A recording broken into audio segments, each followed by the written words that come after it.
A paz do Senhor, meus amados irmãos. Hoje vamos para mais uma aula do nosso curso. Hoje vamos continuar aqui o nosso estudo sobre o livro de Daniel. Nesse tópico 5, vamos falar aí sobre o cenário político. A política mundial, ascensão e queda de grandes impérios e o relacionamento dessas potências com Israel constituem os assuntos principais do livro de Daniel. Durante a vida de Daniel, o Império Assírio exalou o último suspiro com a queda de Nínive em 612 e a Batalha de Carquemes em 605. A nação judaica foi destruída em 586. O Império Egípcio invadido pela Babilônia em 568. O Império dos Medos caiu sob as tropas de Ciro, 530, e a Babilônia foi derrotada por Ciro, o persa, em 539 a.C. Durante grande parte desse tempo, Daniel achava-se em posição elevada, podendo observar de perto as mudanças internacionais e a maneira pela qual Deus dominava todas as situações. O acontecimento internacional mais importante de Daniel é o começo da era do reinado dos quatro grandes, também conhecida como os tempos dos gentios. Esse período começou com Nabucodonosor, a cabeça de fino ouro, e é caracterizado pelo domínio gentio sobre Jerusalém. Somente terminará quando Deus do céu suscitar um reino que não será jamais destruído. É uma alusão aí ao reino messiânico, o reino de Cristo na terra, conhecido como milênio. Cenário religioso, tópico 6. Cenário religioso antes do exílio babilônico. Manassés procurou inutilmente reformar a nação de Judá, que ele mesmo levara à idolatria, derramamento de sangue e corrupção moral. Depois de um curto reinado de 2 anos do iníquo Amon, filho de Manassés, Josias subiu ao trono em 640 a.C. Foi o começo de um período de reforma, reavivamento e expansão política para Judá. Esse reavivamento foi seguido superficialmente pelos líderes e pelo povo. O país viu-se diante da iminência de ser destruído. Depois da morte de Josias, na Batalha de Megido, a nação retornou para a idolatria e para a corrupção. Cenário religioso dos exilados na Babilônia. Israel ficou sem rei, sem país, sem um templo e sem os ritos religiosos.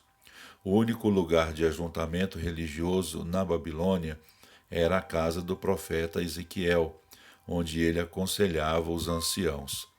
O profeta Ezequiel usava uma frase para descrever os judeus exilados: casa rebelde. A mudança do local não mudou seus corações ou seu propósito para com o Senhor até aquela data. Cenário religioso na Babilônia. A religião da Babilônia centralizava-se em Marduk, também conhecido como Bel-Merodach, no seu grande e único templo, conhecido como Esagila, que significa casa da cabeça erguida. Essa religião era oriunda da Mesopotâmia, onde cada cidade tinha o seu deus. Enlil, que é representado por essa primeira figura aí do lado direito, o deus do ar, da tempestade e de outras manifestações naturais, raio, trovão, etc., era o padroeiro de Nippur e chegou a ser considerado o senhor do mundo. Mas com a ascensão da Babilônia, Marduk, representado por essa segunda figura aí do lado direito, seu deus padroeiro, tornou-se mais importante do que Enlil, passando a ser o senhor, Bel, cognato de Baal, dos deuses da Babilônia. Ao templo desse deus, os sacerdotes traziam anualmente os deuses, imagens, por ocasião da festa de Nisan, onde supostamente os destinos dos homens eram fixados para o ano seguinte. A paixão de Nabucodonosor era enriquecer o templo de Marduk com ouro, joias e pedras preciosas. Os babilônios acreditavam em diversos deuses. Acreditavam em Enlil, o deus da tempestade, de Nippur, Shamash, o deus do sol, de Sipar, Sim, o deus da lua, de Ur e Aras, Nebo, o deus da sabedoria e da escrita e da astrologia, de Borsippa, mas Marduk era exaltado muito mais do que esses deuses. Então aqui a gente tem umas figuras, né, que representam cada uma dessas divindades. Da esquerda para a direita, Enlil, Shamash, Sin, Nebo e Marduk.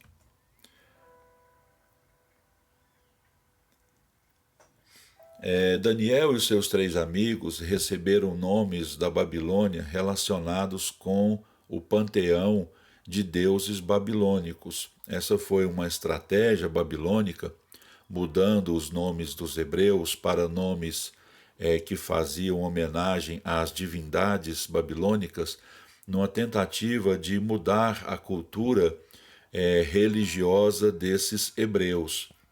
Nós temos aí Daniel, cujo nome significa Deus é meu juiz. Daniel em hebraico, né? Daniel, Deus é meu juiz. O nome dele foi mudado para Beltesazar, né? Belteshazzar, que Bel proteja a sua vida. Ananias, cujo nome significa Hanania, esse sufixo Iá, né? É a partícula do nome Iavé, que o nome dele então significa Iavé é misericordioso. O nome dele foi mudado para Sadraque, né? Shadrach, ordem de Aco, o deus da lua, sim. Misael, né, cujo nome em hebraico é Mishael, esse sufixo el, né, é uma alusão a Deus. O nome dele significa semelhante a Deus. Foi mudado para Meshach, que significa quem é igual a Aco. Azarias, cujo nome significa aquele que Iavé ajudou, né? Azaria, esse A aí, né? Esse sufixo Iá é a partícula do nome Iavé. Então, aquele que Iavé ajudou. O nome foi mudado para Abednego, né? Abednego, servo de nego. Então percebam que os nomes, né, dos hebreus que faziam alusão a El, Deus, ou Iá, de Iavé, foram mudados para homenagear as divindades babilônicas numa tentativa de mudar, né, culturalmente, religiosamente, esses hebreus. Mas no caso de Daniel, de Ananias, Misael e Azarias, foi sem sucesso, né? Porque eles preservaram aí a sua fidelidade e a sua cultura religiosa. Objetivos do livro de Daniel. Vamos observar aí. Declarar a soberania divina sobre as nações, conforme foi demonstrado por intermédio de Daniel e seus amigos. Assim, Daniel revela a previsão de 4 reinos gentios e 70 semanas de Israel que teriam de cumprir o seu tempo antes do próprio Deus estabelecer um reino eterno na terra. Enfatizar o programa do reino de Deus estabelecido permanentemente com o Messias. Vamos aqui para as contribuições singulares do livro de Daniel. A primeira, né, é a ênfase gentia em Daniel. Daniel enfatiza os reinos gentios. Daniel foi preparado para o ministério das cortes gentias. Até o seu nome adequava-se diante dos gentios, pois o sufixo el significava Deus para os gentios. Era um nome genérico para Deus, né? O nome El. Ezequiel, o outro profeta da Babilônia, também tinha o sufixo El, Deus, enquanto Isaías e Jeremias tinham o sufixo Iá, que é a partícula do nome Iavé, o Eterno, o Deus da aliança, adequando o seu ministério em Israel, a terra da aliança. Então o nome Iá, de Iavé, era um nome mais direcionado do ponto de vista para o povo hebreu, porque era uma alusão ao Deus da aliança, enquanto que El era um nome mais genérico, né, para Deus. Então, de conformidade com a ênfase gentia, mais da metade do livro de Daniel está escrita em aramaico, a língua gentia daquela época. Esses capítulos, capítulo 2, versículo 4, até o capítulo 7, versículo 28, apresentam os tempos dos gentios, com 2 sonhos ou visões nos capítulos 2 e 7. O papel dos reinos dos gentios é o principal tema do livro. Outra contribuição do livro de Daniel é a contribuição profética. Sua principal contribuição para a previsão profética foi o fato de ele ter colocado o programa profético divino dentro de um sistema cronológico. Daniel forneceu o calendário gentio dos tempos dos gentios e o calendário judaico das 70 semanas de Israel. Daniel designou cuidadosamente nações específicas e acontecimentos chaves.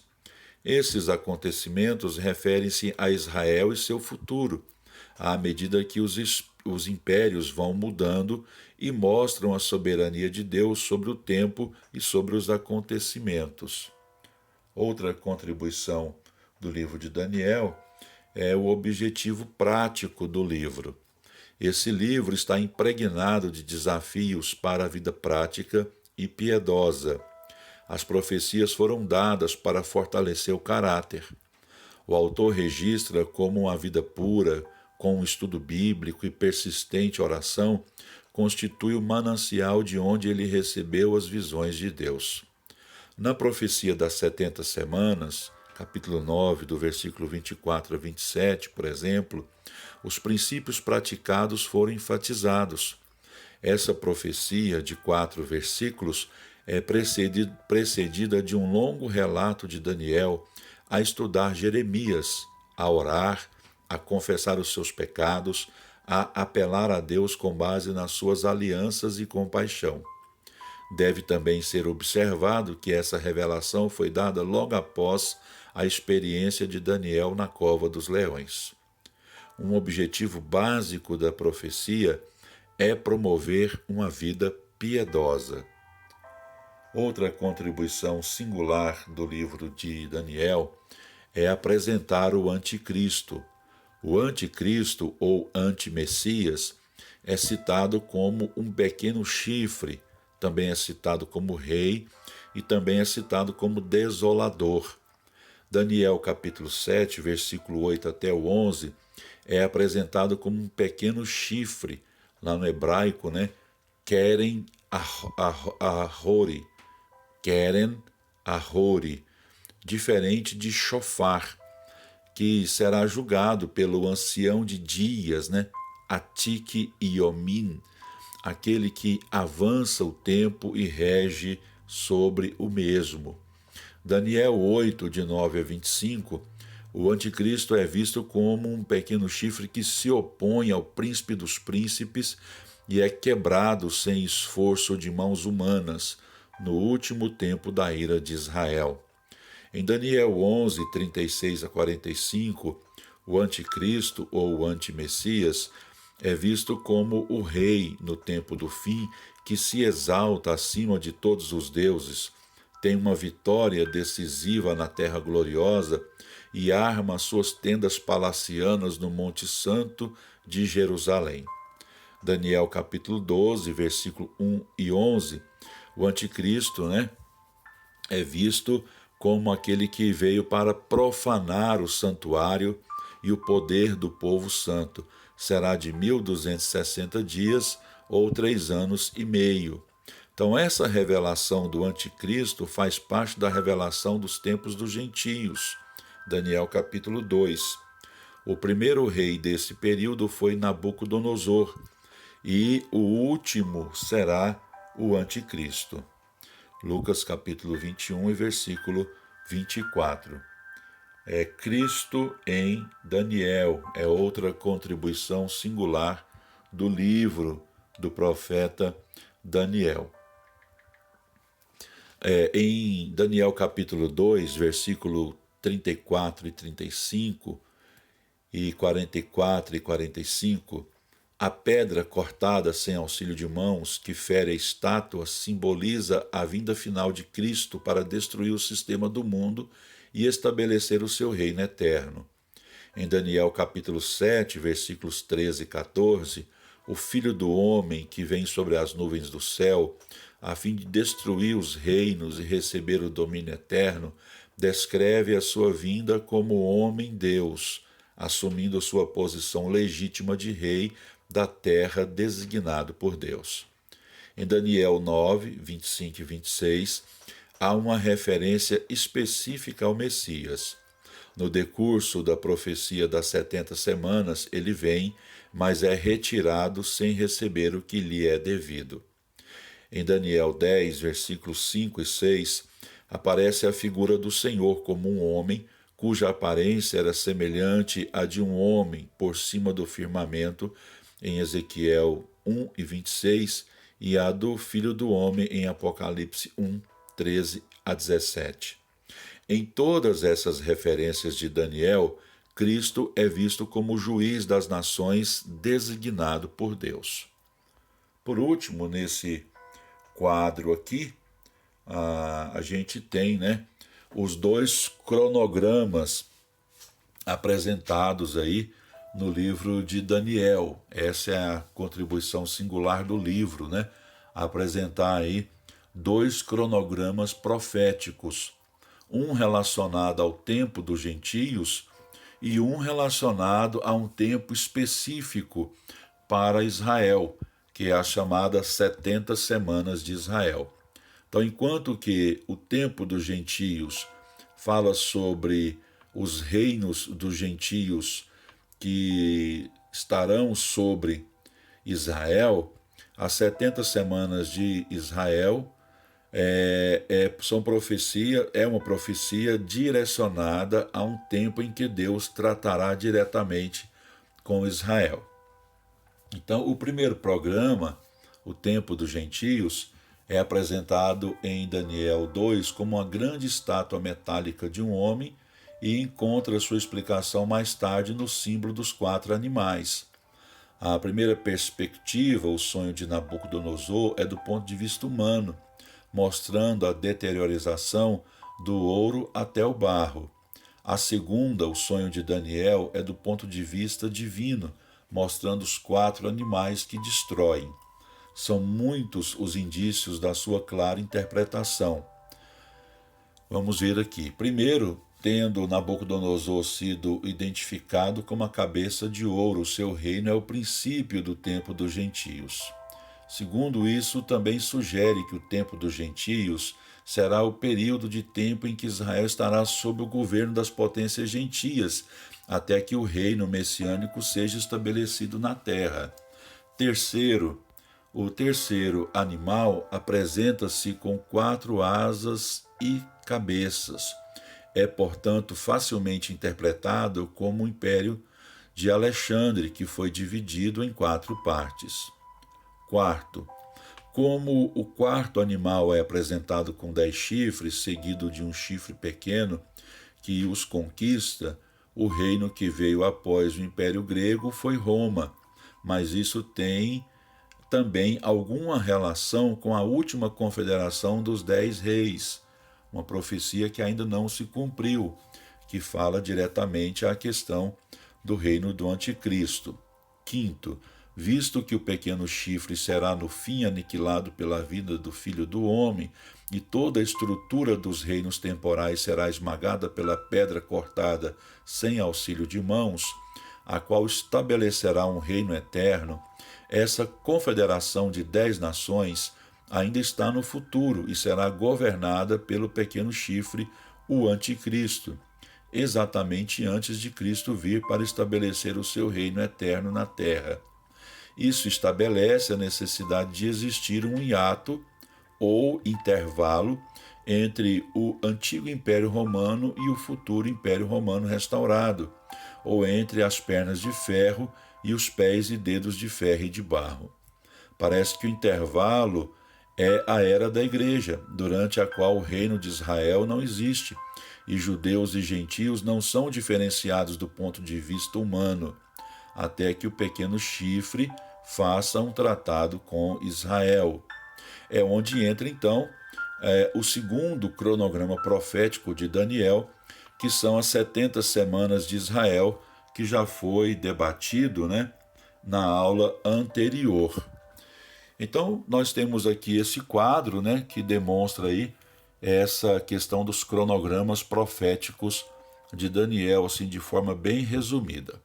Então, que Deus abençoe os irmãos. Na nossa próxima aula, faremos uma introdução aos livros dos profetas menores. Que Deus abençoe os irmãos.